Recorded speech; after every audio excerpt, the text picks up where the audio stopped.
3 जून की रात royal Challengers Bengaluru यानी आरसीबी ने पहली बार आईपीएल की ट्रॉफी जीती। जीत के अगले दिन यानी 4 जून को बेंगलुरु में जश्न मनाया गया।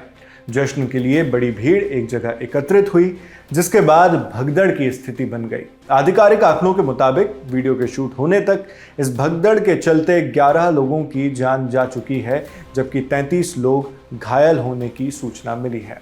अब यहाँ कुछ गंभीर सवाल खड़े होते हैं कि किस तरह एक जश्न मातम में तब्दील हो गया। कुछ सवाल भीड़ और भगदड़ के साइंस को लेकर भी खड़े होते हैं। इन कुछ सवालों के जवाब और साइंस की बात हमने जनवरी 2025 में भी की थी, जब प्रयागराज में महाकुंभ के आयोजन के दौरान भगदड़ से कई जानें चली गईं।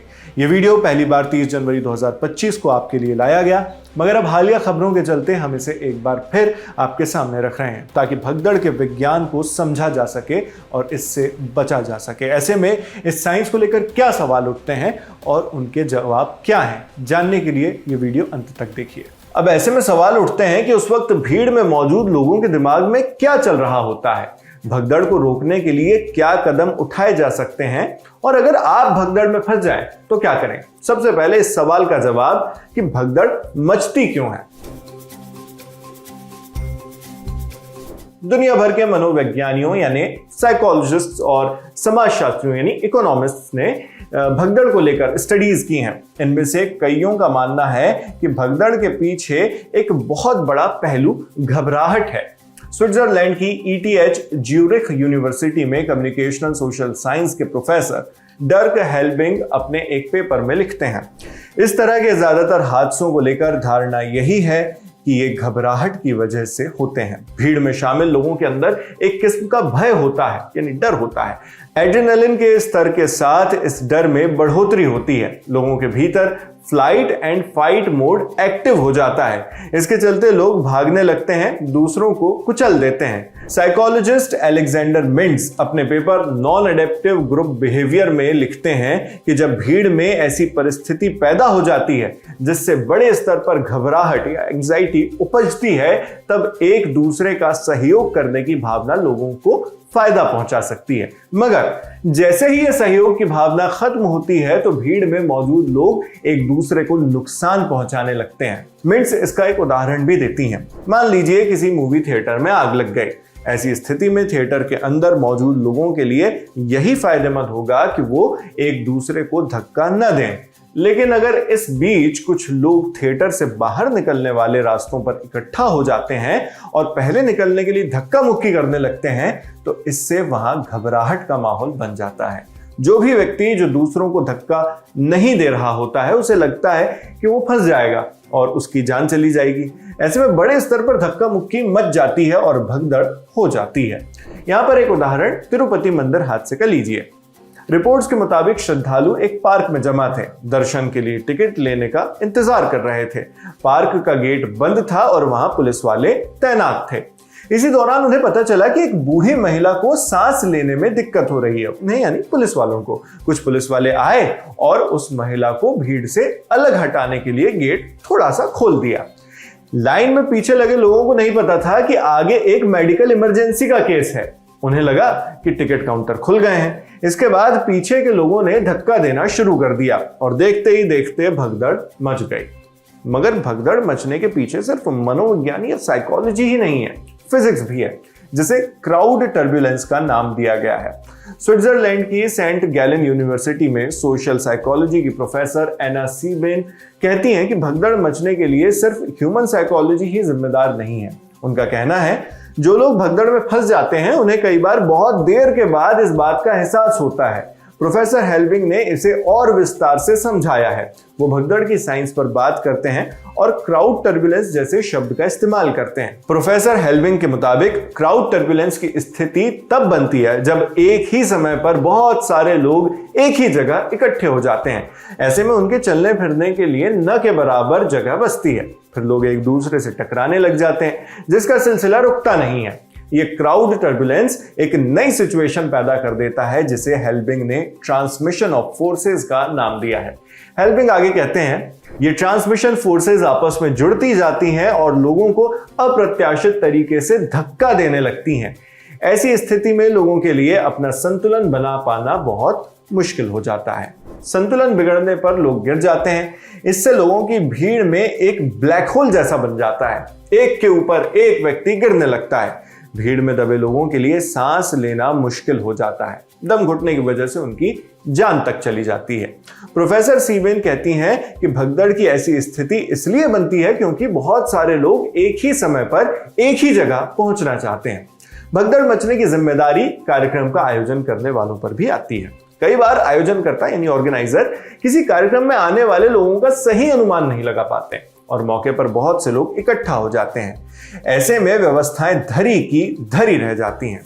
कई बार व्यवस्थाओं में कोई दिक्कत हो जाती है। प्रोफेसर शुन हाउ साओ अपने paper stampede events and strategies में ऐसी कई अव्यवस्थाओं का जिक्र करते हैं। मसलन लाइट की ठीक व्यवस्था ना होना, भीड़ को व्यवस्थित करने के लिए पर्याप्त डिवाइडर्स ना होना, बैरियर्स का गिर जाना, एग्जिट्स का ब्लॉक होना। प्रोफेसर कहते हैं कि अगर एग्जिट्स पर भीड़ जमा हो जाती है और लोगों को निकलने में ज्यादा समय लगता है तो इससे घबराहट बढ़ती है।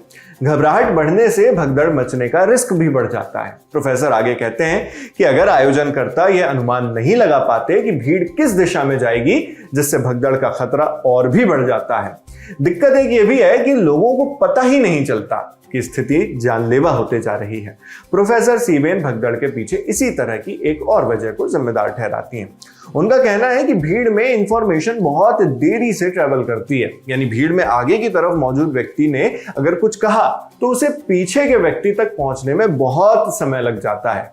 उदाहरण के लिए अगर भीड़ में कहीं आगे कोई व्यक्ति गिर गया है और उसके ऊपर कुछ और लोग गिर गए हैं तो इस बात की बड़ी आशंका है कि कुछ मीटर्स की दूरी पर मौजूद लोगों तक ये जानकारी पहुंची ही ना हो, या पहुंचे भी तो बहुत देर से पहुंचे। ऐसा भी मुमकिन है कि उन्हें तब तक इस बारे में पता ही ना चले जब तक वो लोग खुद वो चीजें अपनी आंखों से ना देख लें। सीबेन कहती हैं कि ऐसा इसलिए होता है क्योंकि भीड़ में अक्सर बहुत शोर शराबा होता है और उसमें पीछे की ओर मौजूद लोग अपने आगे मौजूद लोगों की सिर्फ पीठ ही देख पाते हैं, यानी शरीर का पिछला हिस्सा। उन्हें आगे की सिचुएशन दिखाई ही नहीं देती। वो इसे समझाते हुए कहती हैं, भीड़ में आगे मौजूद लोग आगे नहीं बढ़ सकते क्योंकि उनके सामने लोग गिरे हुए हैं। इधर पीछे से धक्का आ रहा होता है क्योंकि पीछे मौजूद लोगों को पता ही नहीं होता कि ऐसा कुछ हो रहा है। पीछे मौजूद लोग थोड़ा थोड़ा धक्का देना जारी रखते हैं क्योंकि उनके लिए ये बड़ा आम होता है। लेकिन बहुत सारे लोगों का थोड़ा थोड़ा धक्का भी मिलकर एक बहुत बड़ी फोर्स बन जाता है। नतीजा ये होता है कि इस फोर्स की वजह से लोग एक दूसरे पर गिरने लग जाते हैं। अब इसके प्रमुख पॉसिबल कारण तो हमने और आपने समझ लिए, लेकिन बड़ा सवाल है ऐसी सिचुएशन में हम या हमारे अपने अगर फंस जाएं तो बचें कैसे, और भगदड़ को प्रिवेंट करने के लिए मैनेजमेंट को क्या इंतजामात करने चाहिए।